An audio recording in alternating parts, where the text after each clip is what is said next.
Bom, porque me dá uma oportunidade de esclarecer alguma coisa que não ficou muito clara durante a exposição.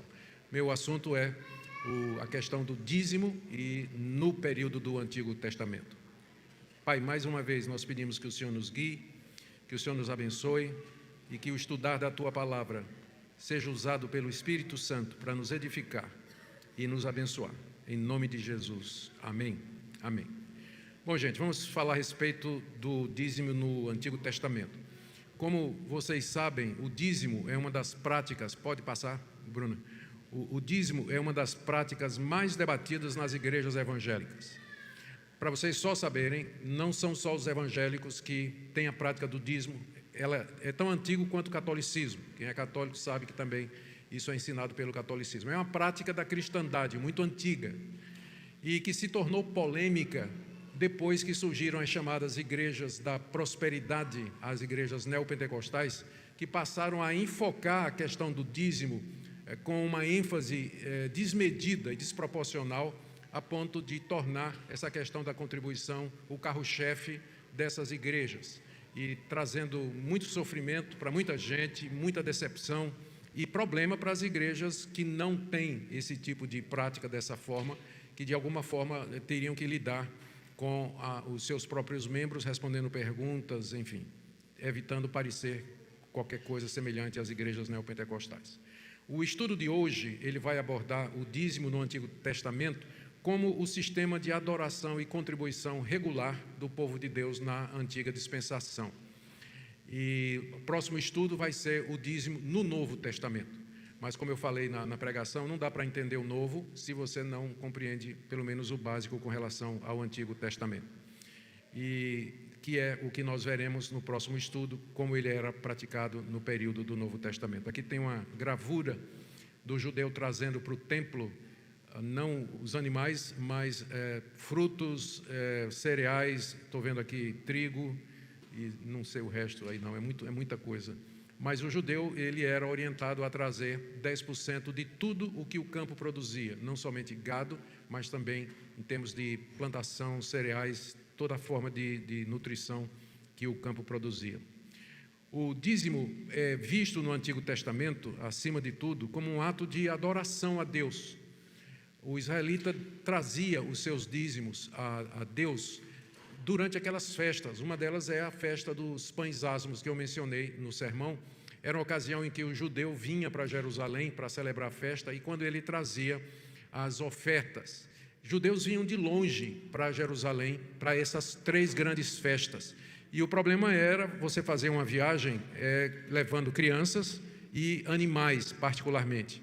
Surgiu então a prática no Antigo Testamento, no período do Antigo Testamento, mais especificamente no período entre os dois testamentos, dos cambistas. Então, imagine como era prático. Você morava lá na Galileia e você tinha que entregar seus dízimos dos animais e da colheita lá em Jerusalém. Uma viagem longa, especialmente se você ia com sua família, filhos e os animais que iam ser dados para como oferta, como dízimo.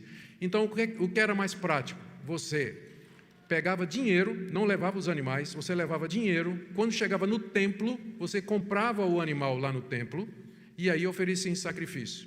Foi isso que Jesus não aceitou. Lembra do episódio em que ele faz um chicote e expulsa o pessoal? Porque o pessoal estava explorando os peregrinos, porque eles vinham com dinheiro, mas sem animal. Aí eles podiam fazer o câmbio, porque tinha judeu que vinha de fora da Judeia e o dinheiro era outro. Então eles faziam o câmbio e vendiam os animais necessários para o sacrifício. Isso eles estavam fazendo lá no templo. Jesus expulsou, como nós conhecemos a história. Mas isso porque fazia parte da adoração do judeu, trazer para Deus os dízimos do seu gado, da sua produção, de tudo que ele tinha. E nós lemos lá em Gênesis 4, de 3 a 5, que Deus se agradou de Abel e de sua oferta. O fato de que Deus se agradou de Abel e de sua oferta implica dizer que a oferta faz parte do culto a Deus e que Deus se agrada quando ela é feita da forma correta, de maneira generosa, de maneira proporcional, voluntária, todos aqueles requisitos que a Bíblia fala com relação à contribuição. Lembremos que a oferta não torna o culto agradável, é a adoração verdadeira que agrada a Deus. Deus não precisa dos nossos recursos, mas a entrega dos nossos recursos sob a forma de dízimo ou de oferta implica ou reflete a gratidão do nosso coração e é visto como um ato de adoração. Existe diferença, aqui é importante a gente dizer, já que muitos de vocês são novos na Igreja Reformada. Nas igrejas reformadas existe uma polêmica, não uma polêmica, mas não, existe uma discussão. Qual é a diferença de polêmica para discussão? Né? Estou querendo achar um sinônimo aqui. É uma divergência. Obrigado. Existe uma divergência com relação a essa questão das ofertas, se elas fazem parte do culto ou não. Nunca houve questionamento sobre isso até o surgimento das igrejas neopentecostais. Então, com o objetivo de não parecer que a gente é uma igreja caça-níquel, algumas igrejas elas tiraram a contribuição do culto e simplesmente colocam um aviso dizendo: se você quer contribuir durante a semana, está aqui o Zelle, ou então está aqui o endereço, manda o cheque ou qualquer outra coisa. Mas tiraram do culto aquele momento de entrega. Eu entendo porque algumas igrejas fazem isso, mas eu acho que é um equívoco. A gente pode corrigir, a gente pode instruir, em vez de popular provérbio, né? Jogar fora a água suja e o menino junto com ele, né? Com a água suja da banheira. Então, nós entendemos que faz parte do culto a Deus a trazer as nossas ofertas. A oferta deve refletir devoção e fé. Não é o valor, e a história da viúva pobre ilustra bem isso. Não é o valor, mas a atitude, a disposição do coração. Se o nosso coração é de Deus, então o bolso vai seguir também essa tendência. Próximo. Pronto. Aí não sei se dá para ver direitinho. Eu tentei. É porque o ChatGPT não é crente para dizer para ele como é que as ilustrações devem ser. A gente tem que torturá-lo até que ele consiga produzir o que a gente deseja, né? Primeiras referências ao dízimo. Nós temos várias referências no Antigo Testamento sobre o dízimo. As duas primeiras, elas são bem instrutivas.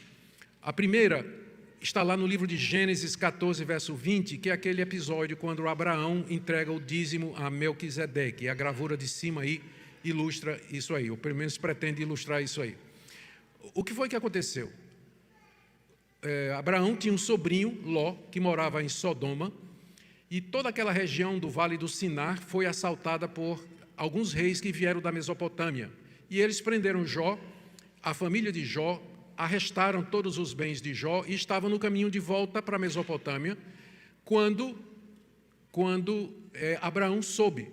E Abraão pegou um exército de 318 homens de guerra, nascidos na sua casa, e foi atrás do exército dos inimigos. Alcançou, depois de alguns dias, matou aqueles reis e os seus exércitos e trouxe de volta Jó, juntamente com os despojos, os bens que ele conseguiu readquirir. No caminho de volta, ele foi encontrado por um homem chamado Melquisedeque, que Moisés diz lá que ele era sacerdote do Deus Altíssimo e era rei de uma cidade chamada Salém.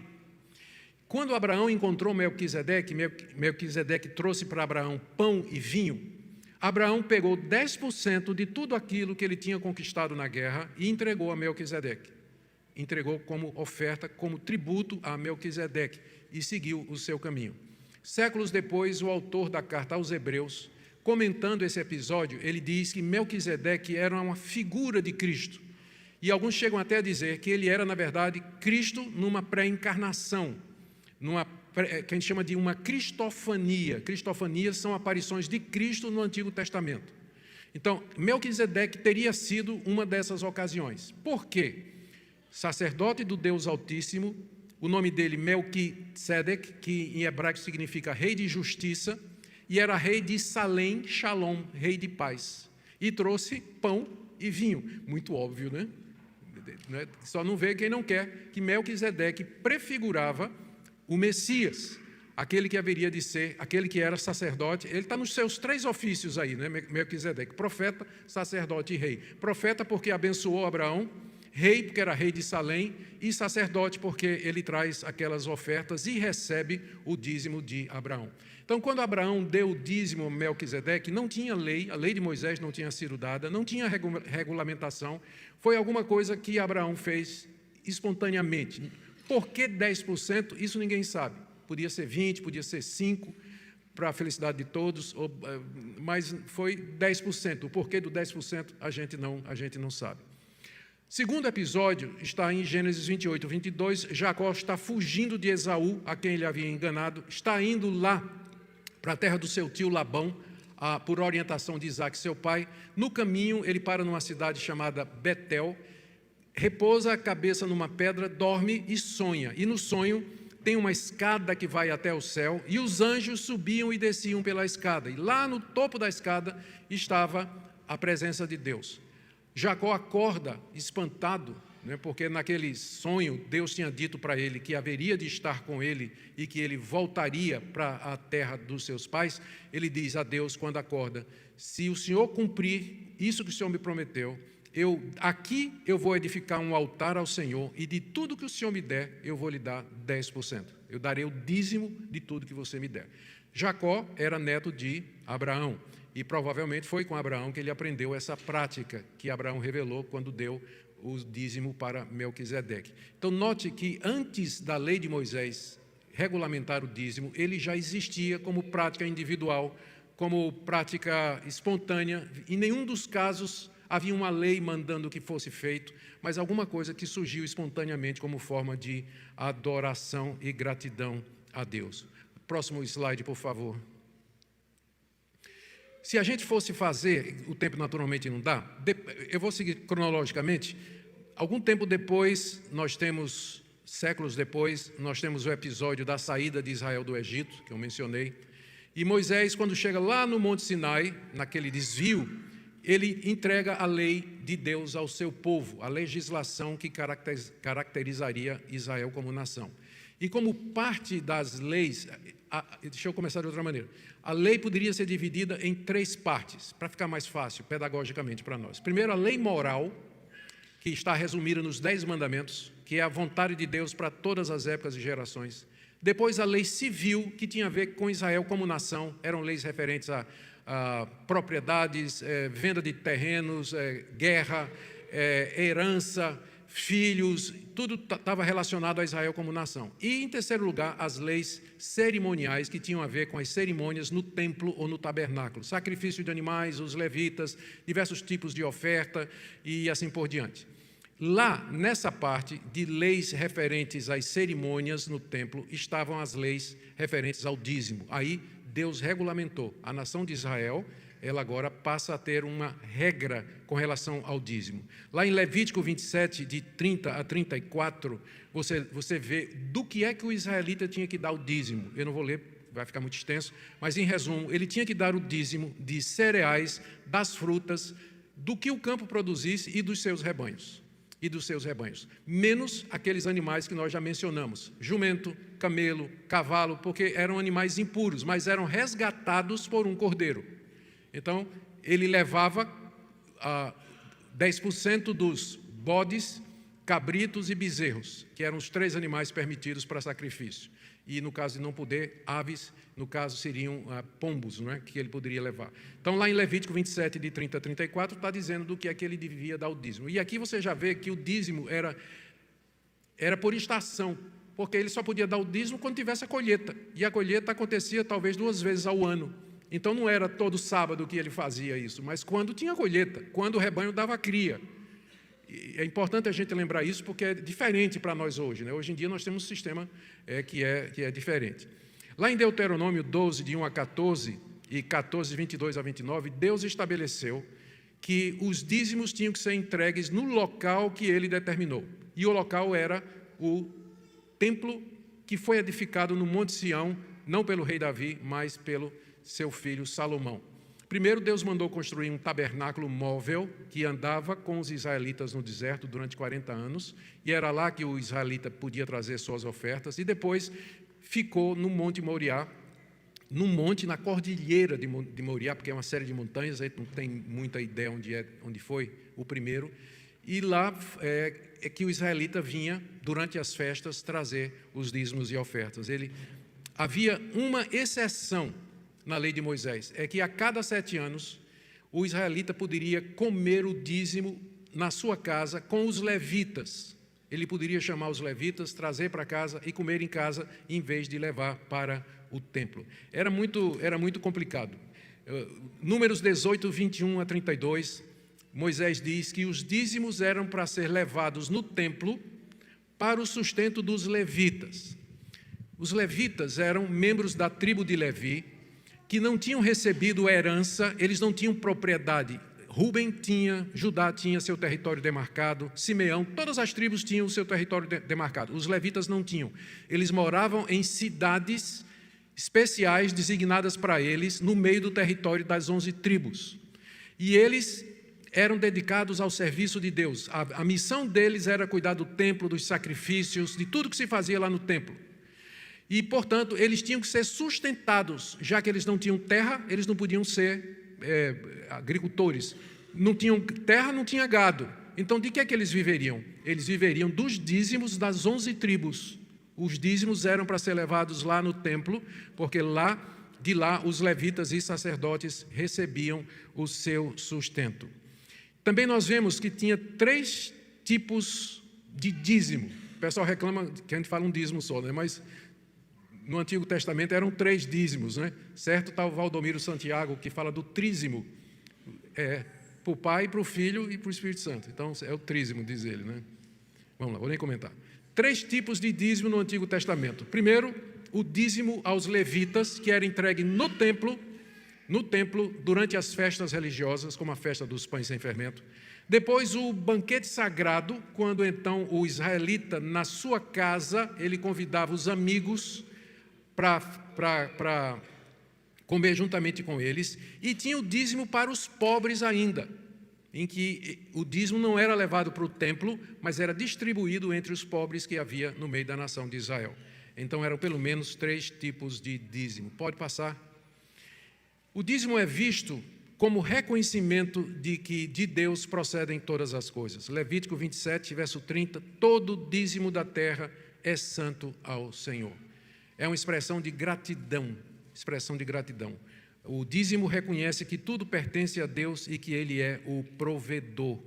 No Antigo Testamento era uma expressão prática de dependência e gratidão a Deus. Não havia questionamentos a respeito disso. Eu já falei aqui do dízimo e sustento dos levitas. Aqui tem uma gravura que pretende reproduzir o trabalho dos levitas. Aliás, eu sempre aproveito aqui para tentar esclarecer uma coisa. Hoje em dia, a palavra levita significa participante do grupo de louvor. Eu quero dizer para vocês que a última coisa que o levita fazia no Antigo Testamento era tocar. Ele matava o animal, desembuchava, tirava as tripas, queimava, limpava o fogareiro, esse altar aí, levava os restos do animal para fora do templo, cuidava da arrumação do templo, varria, limpava, escovava, espanava, lavava, passava, dobrava, cuidava da roupa do sumo sacerdote e, quando tinha tempo, participava do coral. Então, é um equívoco quando você se dirige aos componentes do grupo de louvor e diz, agora vamos chamar os levitas para cantar. Se eles são levitas, entrega a chave da igreja e manda eles cuidarem da igreja, limpar, passar, né, organizar, tudo direitinho, porque era isso que o levita fazia no Antigo Testamento, tá bom? Essa é uma brincadeira que eu faço com os queridos irmãos às vezes, tá? Mas é verdadeira brincadeira. Número 18, 21 a 32, os levitas não tinham herança na terra, é aquilo que eu já mencionei. Eles eram sustentados pelos dízimos, permitindo dedicação integral ao culto. E aí, os levitas também deviam dar o dízimo dos dízimos ao sacerdote. Dos 10% que os levitas ganhassem, 10% ele tinha que passar para o sacerdote. Então você pergunta, qual a diferença do sacerdote e do levita? Os levitas eram todos da tribo de Levi. Dentro da tribo de Levi tinha a família de Arão, o irmão de Moisés. Dela é que saíam os sacerdotes. Para ser sacerdote tinha que ser levita da família de Arão. E então eles eram distinguidos. Por exemplo, o sacerdote era quem ministrava os sacrifícios, o sacerdote era quem entrava no Santo dos Santos com sangue para fazer propiciação pelo povo de Deus, era aquele que lia a lei de Deus para o povo durante as assembleias do Antigo Testamento, e ele funcionava às vezes como uma espécie de juiz e de intercessor. Então, é diferente. Os levitas eram o pessoal que ajudava mais no desempenho de todas essas tarefas. Os levitas recebiam o sustento, que era 10% das 11 tribos, e eles tiravam 10% e dava para o sacerdote e para a sua família. É chamado o dízimo dos dízimos. Próximo. A entrega do dízimo, eu estou só repassando com mais detalhes alguns pontos e aí vou abrir para perguntas. Em Deuteronômio 12:14, está dito: no lugar que o Senhor escolher, trarás o teu dízimo. Eu creio que é mais ou menos assim. No lugar que o Senhor escolher. Então não era para ser dado em qualquer lugar, mas era um ato coletivo, né, que era o meu próximo ponto aqui. Era entregue no contexto de adoração comunitária. De vez em quando alguém me pergunta: pastor, eu não posso pegar meu dízimo e dar para uma pessoa que está passando necessidade? Aí eu sempre lembro a pessoa de que no Antigo Testamento e no Novo, a contribuição, ela é comunitária. A gente faz isso como parte do culto. Eu já mencionei isso aqui. Faz parte do culto que nós prestamos a Deus. Então, é um ato de adoração coletiva. Se você quiser pegar recursos seus e pessoalmente ajudar os pobres e necessitados, você pode fazer. Mas isso não é o conceito de dízimo que você encontra no Antigo Testamento e também no Novo. Embora não exista um templo central hoje, o princípio da adoração coletiva permanece. Nós não temos um templo, né? O templo de Salomão já cumpriu, a não ser aquele de São Paulo, né, que tá lá. Mas não tem mais templo. Onde a igreja está reunida, ali está o povo de Deus. Nós somos o templo do Espírito Santo, né, onde quer que nós nos reunamos. Então, lá nós podemos fazer a nossa oferta e a nossa contribuição. Mas o princípio é da adoração coletiva. Eu faço isso como parte do culto que eu presto a Deus. Sobre quando entregar o dízimo, aqui está uma gravura do como teria sido Jerusalém durante as festas. Milhares de peregrinos, as ruas, quem visitou Jerusalém sabe que as ruas são estreitinhas, tortuosas, quase não tem lugar para os habitantes, e agora, quando tinha festa, né, não tinha como caber tanta gente, não é? Os dízimos eram entregues de acordo com os ciclos e festividades anuais. Lembra o nome das 3 festas? Páscoa, seguida de Pães Asmos, Tabernáculos e Pentecostes.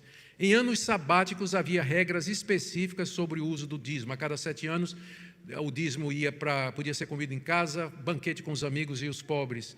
E a prática hoje pode ser adaptada às realidades econômicas, como, por exemplo, contribuições mensais, quinzenais, tem gente que recebe a cada 15 dias, enfim, conforme for a necessidade.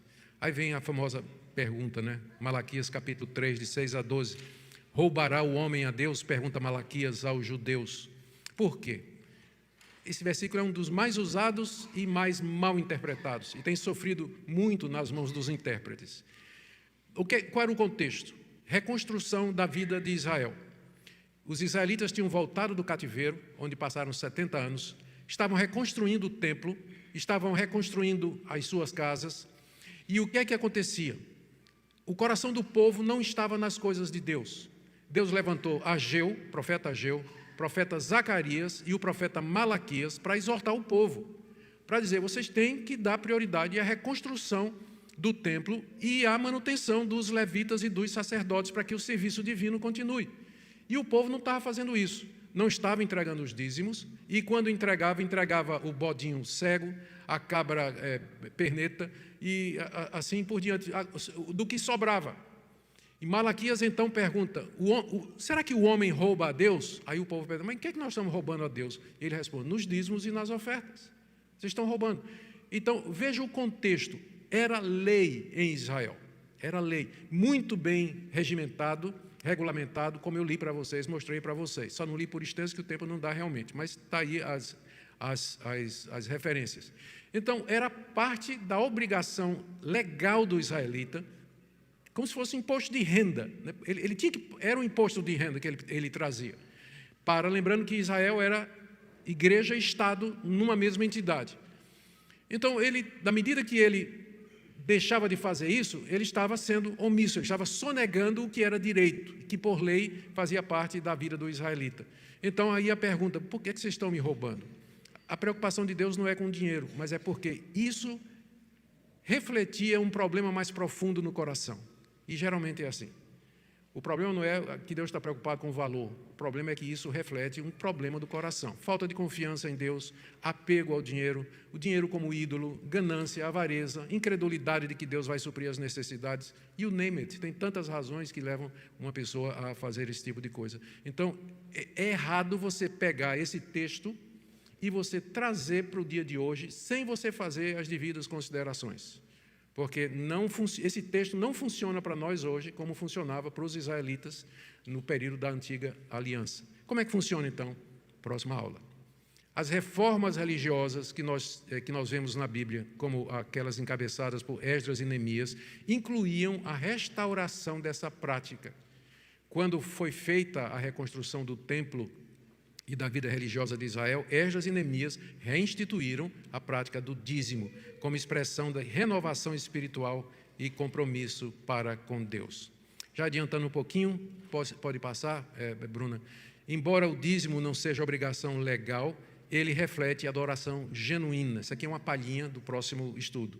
2 Coríntios 9:7, Deus ama quem dá com alegria. O dízimo é um princípio voluntário, sistemático e proporcional, como nós veremos. E agora, reflexão. Entrega o dízimo como ato de adoração ou por obrigação? E eu até acrescentaria mais uma coisa, ou por barganha. Se eu der, Deus vai me dar em dobro. Eu sei que muitos de vocês ouviram isso nas igrejas de onde vieram, algumas igrejas, que se você entregar o seu dízimo, Deus está obrigado a retribuir, pelo menos em dobro, a você. Você faz a entrega do seu dízimo como ato de adoração ou por obrigação? Você considera o dízimo um fardo ou uma expressão de gratidão? O dízimo é parte de minha adoração comunitária e pessoal? São coisas para vocês refletirem aí. Tá bom? Então, nós vamos orar e daí eu queria saber se o microfone já está à disposição. Para quem quiser fazer pergunta, é só levantar a mão e aí o microfone vem. Vamos orar. Senhor, nós queremos entendimento para não sermos omissos naquilo que o Senhor deseja que nós sejamos ativos e partícipes. Nós pedimos que o Senhor nos oriente nessa área tão sensível, em nome de Jesus. Amém. Amém. Alguém quer fazer alguma pergunta? Só levanta a mão, por favor, ali.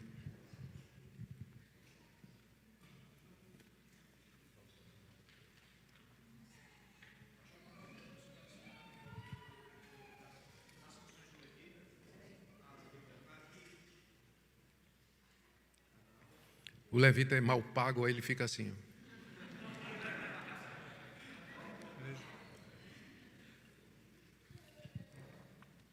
É para esperar? Não sei. Agora foi. Beleza. Então, pastor, o senhor estava explicando um pouco das funções do levita, e eu sei que é uma comparação meio assim, distante, mas quando eu estava estudando o hinduísmo e as castas, eles não têm muita flexibilidade na opção de profissão, ou seja, quem nasce nessa caixa tem que fazer isso e é meio que obrigado a isso. A minha pergunta para o senhor é, os levitas ou até os sacerdotes, eles tinham alguma opção de poder não fazer o sacerdócio? Ou, por exemplo, trabalhar na agricultura, trabalhar, não sei, como ferreiro, alguma coisa assim? Não era impossível, mas ele tinha que dar prioridade ao trabalho do templo. Tinha escalas, porque eram muitos levitas em um templo só, então tinha escalas. Você tem um levita, quem vai lembrar? Um levita no livro de Atos que tinha uma propriedade. Barnabé, ele era da ilha de Chipre e ele tinha uma propriedade. Lembra que ele vendeu a propriedade? Era levita. Então, o levita não tinha herança, não herdava terra, ele não tinha, mas ele podia comprar. Ele podia comprar. E aquela terra seria resgatada, tinha a lei, não é, de Israel, de a cada 70 anos, era o ano do jubileu, a terra voltava para o seu primeiro dono. Mas então era possível ele ter uma propriedade, ter algum trabalho, mas é porque é o contrário, não é? A pergunta é se ele podia ter uma outra profissão. A pergunta é se alguma outra tribo podia servir como levita. A resposta é não. Acho que a pergunta foi mais, ele era obrigado a fazer o sacerdócio? Quando chegasse o turno dele, ele tinha que fazer. No início do livro de Lucas, nós temos a história do pai de João Batista, que diz lá que quando chegou o turno dele, ele estava servindo. Zacarias era levita, e de acordo com o turno, ele foi servir no templo foi quando ele teve a visão do anjo. Então, ele era obrigado a fazer. Tá? Mas isso não impedia que ele tivesse outras atividades, senão ia passar muitos anos sem fazer nada. É isso aí. Tá bom. Aqui, por gentileza. Eu queria saber sobre quem tem empresa. O dízimo é sobre o faturamento total ou sobre o lucro? Decisão pessoal. Se der sobre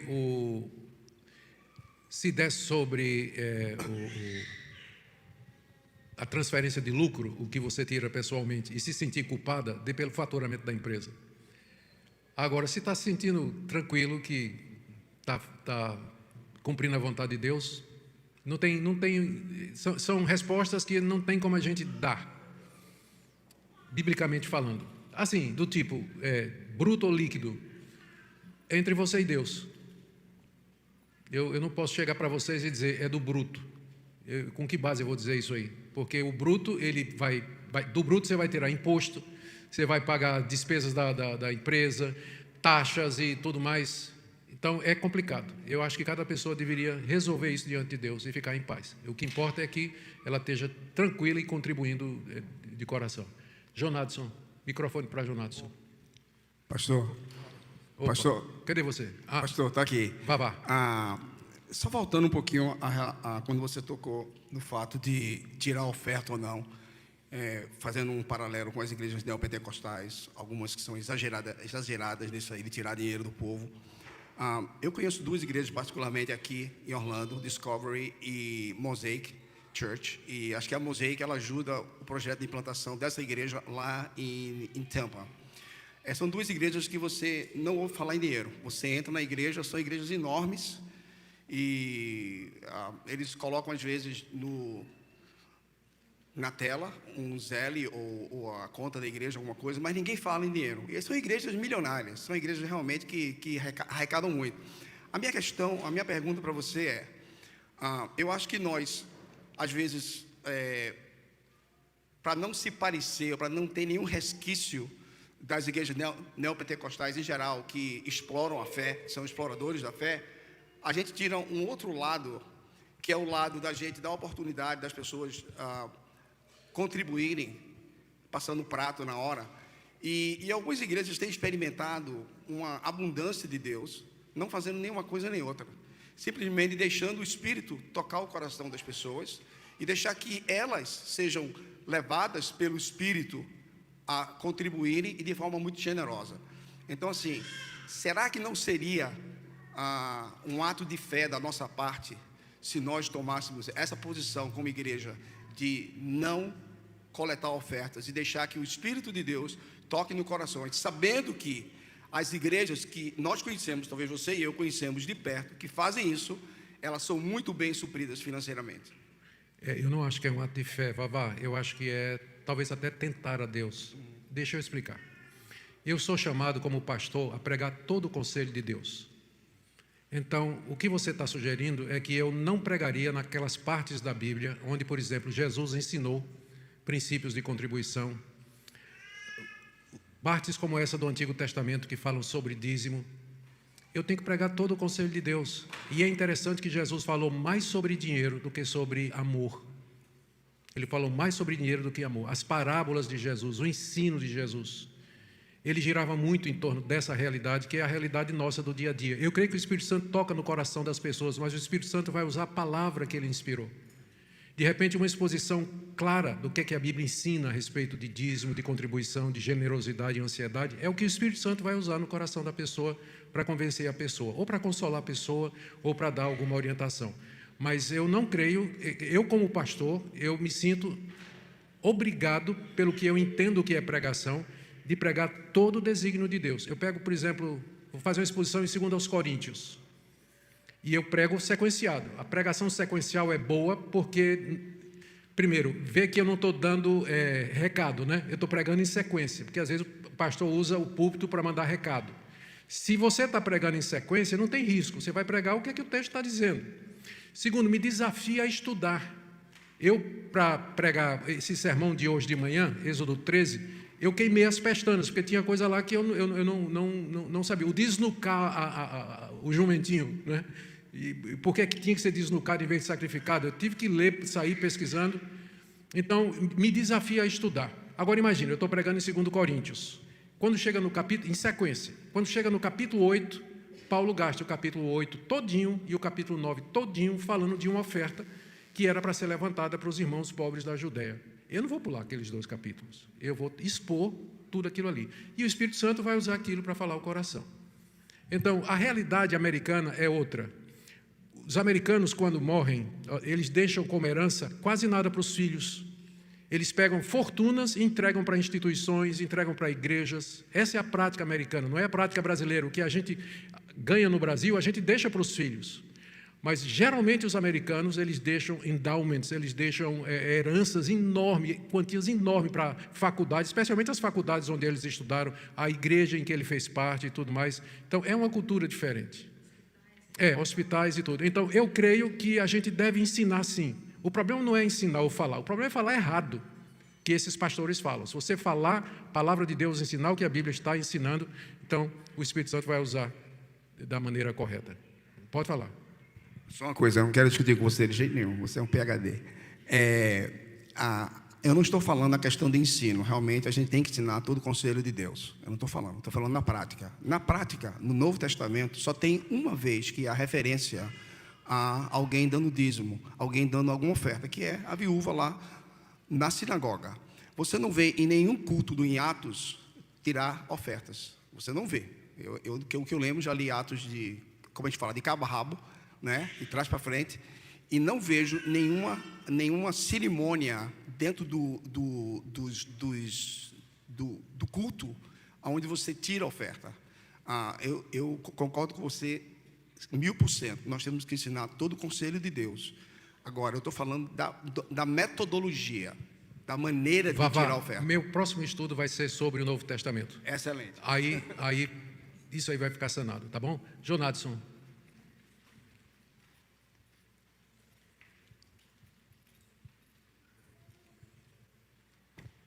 Ô pastor, essa questão só uma contribuição do dízimo e oferta sobre o bruto e faturamento, eu escutei algo que pode parecer uma troca, mas é uma questão de você querer uma benção de Deus sobre o bruto ou o líquido, então fica fácil a resposta, né? Mas não é sobre isso que eu ia falar. Eu escutei alguém falando sobre quando dizimar, essa mesma questão, você falou, posso pegar meu 10% e fazer um outro atendimento ali, né? Aí a pessoa me falou assim, uma vez que você entende que o dízimo você está devolvendo, uma semana foi abençoada, ganhei $1.000, então 100 já não é meu, vou levar no domingo. Você toma uma decisão de fazer fora da igreja algum atendimento, você estaria, decidindo por Deus o que fazer, né? Isso. Então, eu acho que fica fácil entender que é um dinheiro que não é seu, como você vai... Eu decidir quem eu quero ajudar, né? Seria correto pensar assim ou não? Sim, o dízimo pertence ao Senhor. E as contribuições individuais... Agora, tem... Um dia desse, um de vocês aqui, se está presente, me perdoe, eu não vou nem citar o nome, porque eu nem me lembro quem foi. Me falou que estava numa situação muito difícil, em que ou dava o dízimo ou ajudava o pai que estava passando por uma necessidade muito extrema. E eu lembrei... acho que foi o primeiro estudo dessa série de contribuição na escola dominical que eu dei, que falava que Deus tem um propósito para os recursos que Ele nos dá. E eu priorizei, eu disse, no meu entendimento, com o que Deus nos dá, nós devemos, primeiro, suprir a necessidade da nossa família, em termos de sustento e o que for necessário. A primeira coisa que eu faço é, o que é que eu preciso para o sustento da família? Segundo, o que é que eu posso... Segundo lugar, na linha de prioridade, o reino de Deus. Apesar de que o primeiro não deixa de ser reino de Deus, mas eu digo assim, trabalho da igreja, trabalho missionário, os pobres, o sustento da obra. E terceiro, ajudar pessoas individualmente que você conhece que estão precisando. Então, se chega um momento que você tem que decidir entre 1 e 2, primeiro é a família. Se é uma necessidade real, primeiro é a família. E você contribui com o que você pode. Mas eu não creio que Deus vai querer que você deixe sua família passando fome para que você entregue 10% do seu faturamento para a vida da igreja. Aliás, eu sei que alguém vai dizer, mas isso aí seria uma questão de fé. Eu não sei, eu tenho muita dificuldade quando a gente confunde fé com tentar a Deus, né? A fé, ela tem que ter alguma base, alguma... E eu sou mais prático nisso aí. A resposta que eu dei diz: cuide do seu pai e não deixe de ter alguma coisa para você contribuir para o reino de Deus. Deus vai lhe dar sabedoria para fazer isso aí. Porque eu creio que a prioridade é essa daí. Bem diferente, eu creio, que de outras igrejas, né, que colocam o dízimo como sendo o primeiro e assim por diante. Eu não condeno, mas eu acho que não é a maneira correta. Mais alguma pergunta, gente? Pensei que vocês estariam mais animados aqui, que o assunto é bravo. Augusto. Cadê? Fala. Pastor, só fazendo um adendo no que o senhor colocou agora, eu concordo 100%, 1000% com o que o senhor está falando. Não seria um ato de fé você reconhecer que tem a bênção de ter o dinheiro e ajudar seu pai, em vez de você pegar e dizer: Deus, pega aqui esse dinheiro porque ele é seu e o meu pai, a gente se acerta na fé. Acho que não existe esse contexto, né? Assim também como você conhece a realidade do imigrante, do brasileiro que vem para cá, e você percebe que às vezes, por algum motivo, você pega um trabalho, está passando dificuldade, você tem que trabalhar no domingo. E aí você quer guardar o dia do Senhor, mas você tem que ir lá trabalhar.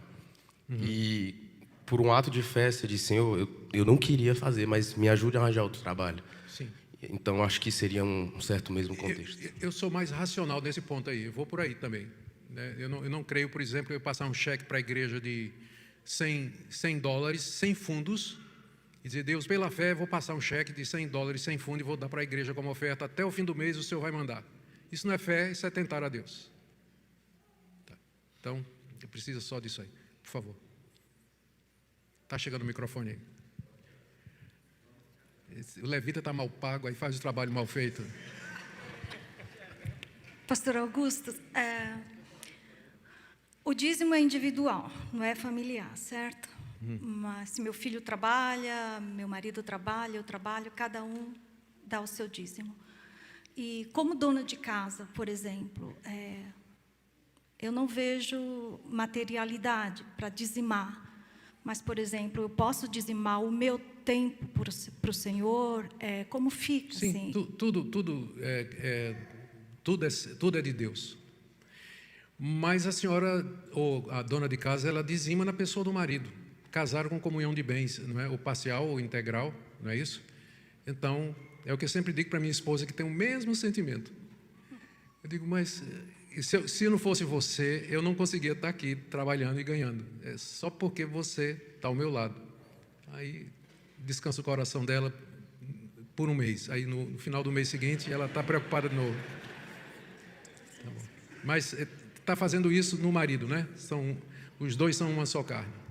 Tá bom, gente? Próximo estudo, se Deus quiser, nós vamos ver do Novo Testamento. E eu queria convidar vocês agora para o almoço. Não sei se está pronto, deve estar. Os nossos visitantes são convidados a almoçar conosco e vocês são os primeiros da fila, tá bom? E vai ser um prazer recebê-los e até o próximo domingo, se Deus quiser. Vamos lá, estão liberados.